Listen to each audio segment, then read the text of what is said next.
रामराम मंडळी.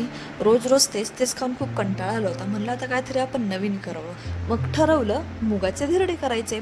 मग मूग डाळ, तांदूळ, उडीद डाळ भिजायला टाकली रात्रभर आणि ती सकाळी उठून बारीक केली.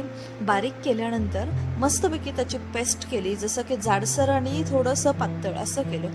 त्यानंतर आलं, लसूण, मिरची, कोथिंबीरचं वाटण घेतलं आणि ते त्या मिक्सरमध्ये टाकून दिलं. नंतर इनो टाकला. इनोमुळे मस्तपैकी क्रिस्पी होतात. आणि थोडंसं मीठ टाकलं आणि व्यवस्थित मस्तपैकी एकजीव करून हलवून घेतलं, जेणेकरून ते सगळीकडं पसरलं गेलं पाहिजे.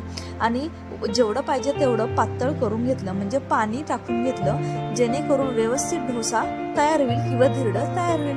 मग तवा गरम केला, पाणी मस्तपैकी शिंपडलं आणि मस्त असा गोल गरगरीत असा डोसा तयार केला.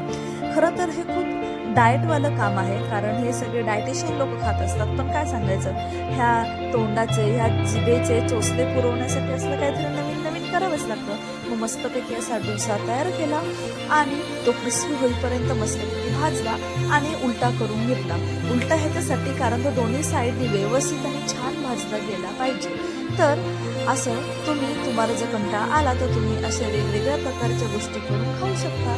धिरडे खाऊ शकता. तर तुम्ही इथे बघू शकता, असं मस्तपैकी टेस्टी आणि कुरकुरीत डोसा तयार आहे.